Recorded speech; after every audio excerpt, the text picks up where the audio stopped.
என்னைக்குமே தெய்வத்தை நம்புறவன் நம்பினார் கெடுவதில்லை. பயப்படவே வேண்டாம். நம்ம பாட்டுக்கு தைரியமா நம்ம தர்மத்தை பண்ணிட்டு இருக்கோமே. நம்ம அப்பா அம்மாவை நம்புறோம்ல, எவ்வளவு தூரம் நம்புறோம். ஒரு சின்ன குழந்தைய தூக்கி போட்டு பிடிக்கிறோம், அது எவ்வளவு அழகா நம்மளை நம்புறது. இப்ப நம்மளை நம்பியே அந்த குழந்தையினுடைய வாழ்க்கை சௌக்கியமா நடக்கும்னா, அகிலாண்ட கோடி பிரம்மாண்ட நாயகன், சர்வலோக ரக்ஷகன், சர்வலோக சரண்யன், சாட்சாத் ஸ்ரீஹப்பதியான பகவானை நம்பினா தோத்தா போயிடுவோம், ஜெயிச்சுண்டு தான் இருப்போம். ஒரு சேரை நம்புறோம், ஹோட்டலில் போய் சாப்பிட்றோம், விஷம் இருக்குமான்னு ஒரு நாள் கூட யோசிச்சது இல்லையே. டேஸ்ட் இருக்கா, ஆம்பியன்ஸ் இருக்கான்னு தானே பார்க்குறோம்.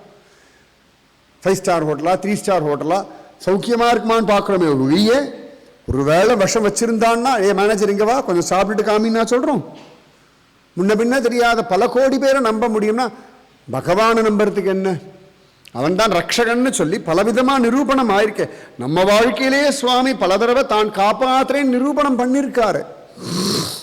சில விஷயங்கள் நடக்கலையே அப்படின்னா அது நம்ம ஆசை. நம்ம ஆசைப்பட்டதெல்லாம் நடத்தி கொடுக்குற சாமி என்ன ஆசாமி இல்லை, அவர் சாமி. நமக்கு எது நன்மையோ அதை மட்டும்தான் செய்வார், கெடுதல் செய்ய மாட்டார். அப்ப காமாட்சி அப்படின்னு சொல்லிட்டு தான் போவார்.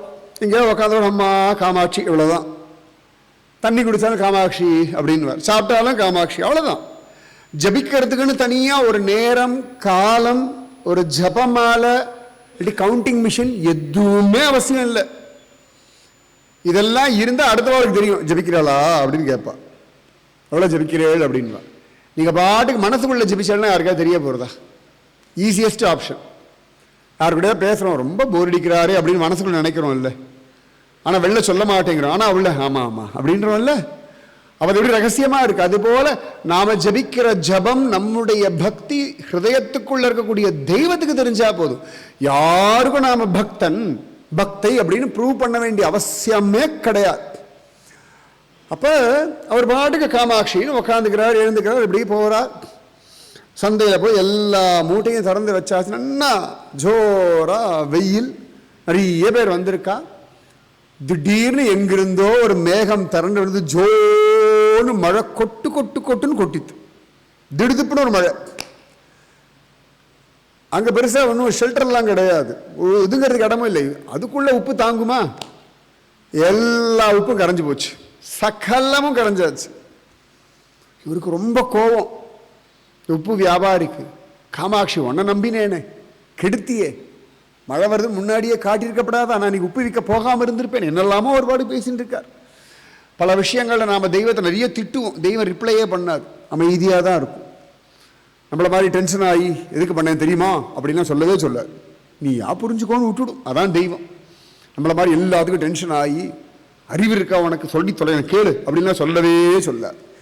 நம்ம 50 வருஷம் கழிச்சு புரிஞ்சா சரி புரிஞ்சுக்கோ, 50,000 வருஷமா சரி புரிஞ்சுக்கோ, நீயா புரிஞ்சுக்கோன்னு தெய்வம் காத்துன்னு இருக்கும். அது தெய்வத்தினுடைய ஸ்பெஷாலிட்டி.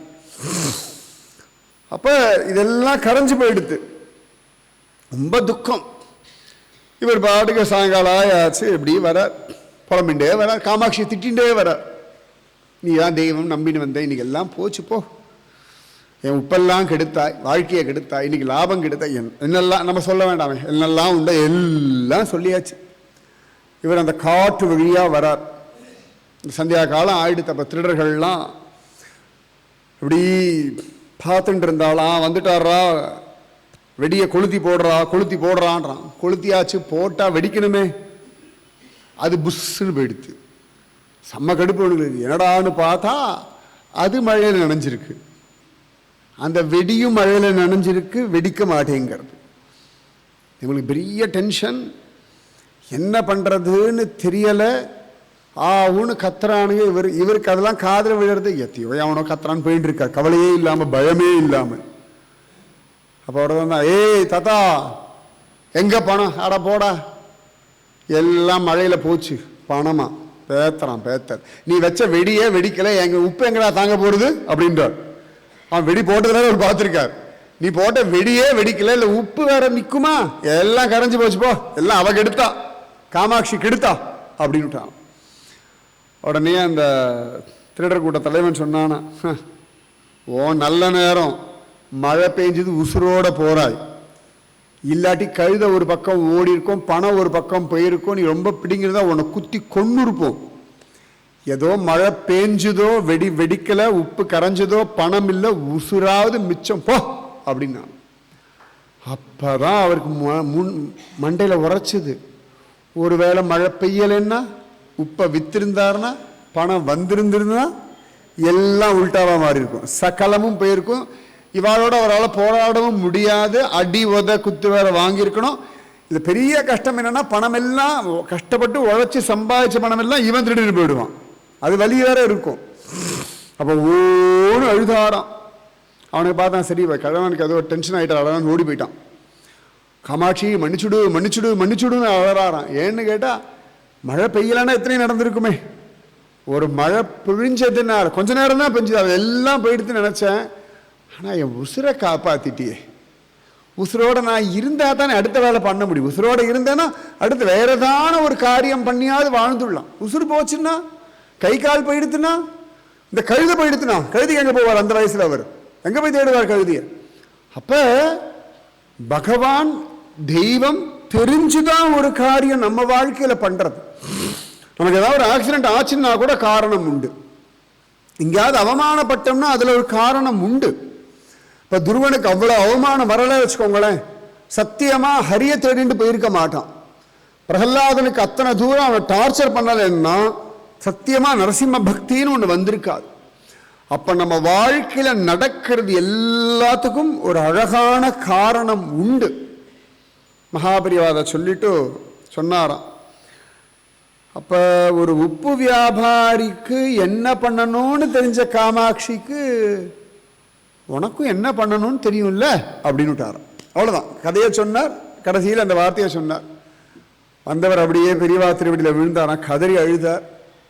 புரியுறது பெரியவா, நான் தான் எல்லாத்தையும் பெருசாக நினச்சிட்டு மனசை போட்டு அலட்டிக்கிறேன். காரணம் இல்லாமல் ஒரு காரியம் என் வாழ்க்கையில் சம்பவிக்காது. ரெண்டா ஞாபகம். இதுக்கு தான் ஒரு குரு வேணுன்றது.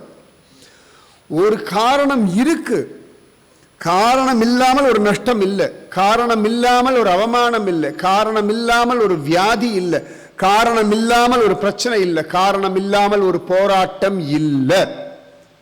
நிச்சயமா ஒரு வேலிட் ரீசன் நம்ம வாழ்க்கையில உண்டு. அதை புரிய வைக்கிறதுக்கு தான் சத்குருநாதன். சத்குருநாதன் அதுக்கு தான் வேணும். காரணம் உண்டு, வர்றதை ஏத்துக்கோங்க, என்ன வேணா வரட்டுமே. நாராயண பட்டத்திரிக்கு வாத நோய் அப்படின்ற ஒன்று வரலன்னா நாராயணீயம்ன்ற ஒரு பெரிய தனம் கிடைச்சிருக்காது. அதுக்கு அவசியம் அவருக்கு. பீஷ்ம பிதாமகர் அம்பு படுக்கையில் விழலன்னா விஷ்ணு சகஸ்ரநாமம்ன்ற பெரிய தனம் நமக்கு இல்லை. அவ்வளோ பெரிய யுத்த களத்தில் அர்ஜுனன் டென்ஷன் ஆகி என்னால் முடியலை, சண்டை போட முடியாதுன்னு வீசி அடிச்சுட்டான். வில்லல எனக்கு வேண்டாம் போ கிருஷ்ணான்னு புலம்பினான். அந்த டென்ஷன் அவனுக்கு வரலன்னா பகவத்கீதைன்ற ஒரு பெரிய ரகசியம் நமக்கு கிடைச்சிருக்காது. அப்போ எல்லாத்துக்கும் ஒரு காரணம் இருக்கு, காரணம் உண்டு. சரி, என்ன வர்றதோ அதை நன்மைக்குன்னு அப்படியே ஏற்றுக்கொள்ளணும். அந்த ஏத்துக்கிற பக்குவம் வந்தாச்சுன்னால் போதும்.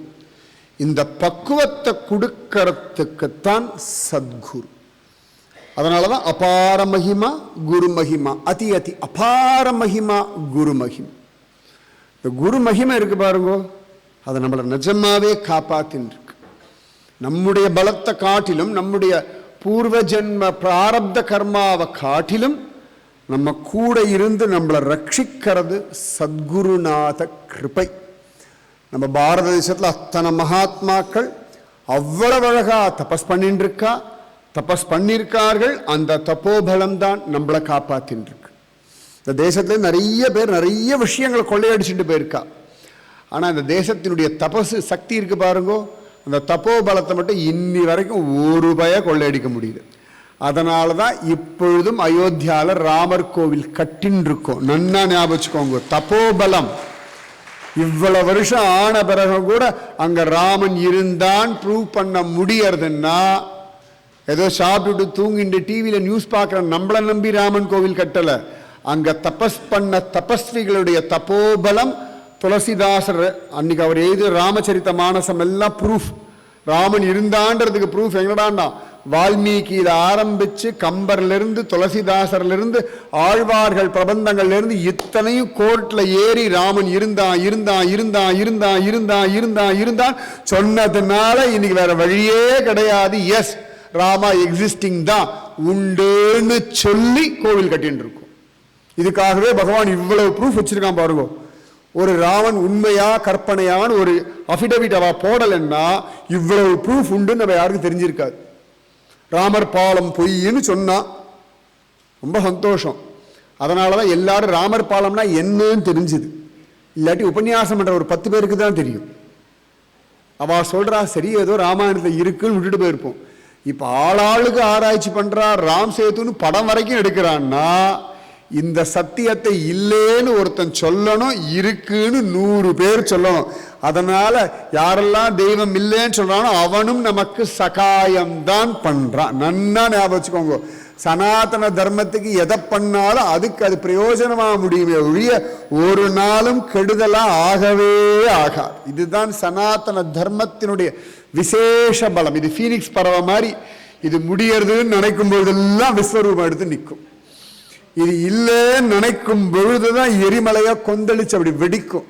இது முடிஞ்சு போச்சுன்னு நினைச்சா புதுசா ஒரு இலை விட்டுண்டு வரும். இதுதான் நம்ம சனாதன தர்மத்தினுடைய பலம். ஏன்னு கேட்டா ஏதோ ஒரு மூலையில யாரோ ஒரு ஆச்சாரியன் எங்கேயோ உட்காந்துட்டு ஒரு தபஸ் பண்ணிட்டே இருப்பார். இந்த தபஸ் எங்கேயோ அழகா கிளப்பிவர். சத்ரபதி சிவாஜி அவ்வளவு அழகா ஒரு பெரிய ஹிந்து சாம்ராஜ்யத்தை ஸ்தாபிதம் பண்ணான்னா அதுக்கு அஸ்திவாரம் சமர்த்த ராமதாசர்ன்ற ஒரு சத்குருநாதன். அவர் பண்ண தபஸ் தான் சத்ரபதி சிவாஜிக்கு அப்படி ஒரு தைரியத்தை கொடுத்தது. ஆஞ்சநேயர் கோவில்னு சொல்றோம் இல்லையா, இந்த ஆஞ்சநேயர் கோவில்ன்ற கான்செப்டை கொண்டு வந்ததே சமர்த்த ராமதாசர் தான். ஸ்ரீராம ஜெய ராம ஜெய ஜெய ராம, ஸ்ரீராம ஜெய ராம ஜெய ஜெய ராம. இதை ஜபிச்சு ஜபிச்சு ஜபிச்சு ஜபிச்சு ஒரு ஹிந்து சாம்ராஜ்யத்தை உண்டாக்கினது சமர்த்த ராமதாசர். அதுக்கு வெளியிலிருந்து வேலை பண்ணது சத்ரபதி சிவாஜி. சரியா அதற்கான எல்லா அஸ்திவாரம் தபஸ் முகாந்திரம் புத்தி சாதுரியம் ஐடியா எல்லாம் சமர்த்த ராமதாசர். அதை வெளில எக்ஸிக்யூட் பண்ணி காமிச்சது சத்ரபதி சிவாஜி மகாராஜ். இங்க முகலாயர்கள் ஆண்ட அந்த காலகட்டத்தில் தான் ஸ்ரீகிருஷ்ண சைத்தன்ய மகாபிரபு, சுவாமி ராமானுஜர், சந்த் நாமதேவ் மகரிஷி எல்லாரும் தபஸ் பண்ணியிருக்கா. அவெல்லாம் வாழ்ந்த காலம். இங்க ஆங்கிலேயர்கள் அட்டகாசம் பண்ணிட்டு இருந்த காலகட்டத்தில் தான் ரமண மகரிஷி முதற்கொண்டு எல்லாரும் தபஸ் பண்ணியிருந்தான். தமிழ்நாட்டில் நாஸ்திகம் தலைவிரி கோலமா ஆடிட்டு இருந்த சமயத்துல தான் மகாபிரிவா உட்கார்ந்து அரஹர சங்கர ஜெய ஜெய சங்கரன் ஜபிச்சுட்டு இருந்தார். ஒத்த மனுஷனா இருந்து இந்த மனுஷனை ஒன்றும் பண்ண முடியலையே நொந்து போனான். எத்தனை மேடை போட்டு என்னெல்லாம் கதறினாலும் கடைசியில பார்த்தா மகாபிரிவா சமாதானப்படுத்திட்டு போயிடுறா எல்லா ஆஸ்திகர்களையும். ஏன்னா ஒரு சந்தர்ப்பத்தில் ஒரு பக்தர் போய் மகாபிரிவாகிட்ட புலம்பினாராம். இந்த நாஸ்திகம் தமிழ்நாட்டில் பைத்திகார்த்தனமா தலைவிரிச்சு ஆடிட்டு இருந்த ஒரு காலகட்டத்தில், அப்போ கன்வர்ஷன்லாம் வேற ரொம்ப வேகமாக நடந்துட்டு இருந்த ஒரு காலகட்டம், 50-60களில் வச்சுக்கோங்களேன். ஒரு பெரியவர் வந்து ரொம்ப புலம்பினாராம், மகாபிரிவா எந்த பக்கம் திரும்பினாலும் ஒரே கன்வர்ஷனாக இருக்கு, தாங்க முடியல பெரியவா, அக்செப்ட் பண்ணவே முடியல, என்ன ஆயின்னு இருக்கு, நம்ம தெய்வங்கள்லாம் என்ன பண்ணிட்டு இருக்குன்னு அழுதாரம், ஓன்னு கதறி அழுதார். இப்போ மகாபெரிவா அப்படி அமைதியாக பார்த்தாராம். பார்த்துட்டு சொன்னார், நீ பனைமரம் பார்த்திருக்கியா? கேட்ட கேள்வி என்ன, பதில் என்ன? பனைமரம் பார்த்திருக்கியா அப்படின்னாராம் பெரியவா. பெரியவா பார்த்துருக்கேன். இந்த மழை காலத்திலலாம் நிறைய புதுசு புதுசாக கொடி வரும், பார்த்திருக்கியா? பார்த்துருக்கேன் பெரியவா. இந்த கொடியெல்லாம் பனைமரத்தை சுற்றி இப்படி மேலே ஏறும், பார்த்துருக்கியா? பார்த்துருக்கேன் பெரியவா. ஒரு ஸ்திதியில் பனைமரமே தெரியாமல் இந்த கொடி அப்படியே மூடி நிற்கும், தெரியுமா? பார்த்துருக்கியா? தூரத்தையும் பார்த்தா கொடி தன் பலத்தில் நிற்கிற மாதிரி இருக்கும், பார்த்துருக்கியா? பார்த்துருக்கேன் பெரியவா. அதே வெயில் காலம் வந்துடுத்துன்னா இந்த வெயில் தாங்க முடியாமல் இந்த கொடியெல்லாம் கருகி போயிடும், அப்புறம் பனைமரம் தெரியும், பார்த்துருக்கியா? பார்த்துருக்கேன் பெரியவா. அவ்வளோதான் விட்டாரோம். இந்த மழையில் முளைக்கிற கொடியெல்லாம் ஹிந்து தர்மத்தை பிடிச்சுட்டே மேலே ஏறும். இப்போ கொடிமரம்லாம் கொண்டு வந்து வச்சுட்டால, சகசிரநாமம் ஜெபிக்க ஆரம்பிச்சாச்சு, கந்தசஷ்டி கவசம் ஜெபிக்க ஆரம்பிச்சாச்சு. நம்மள மாத்தல அவா மாறின்னு இருக்கா.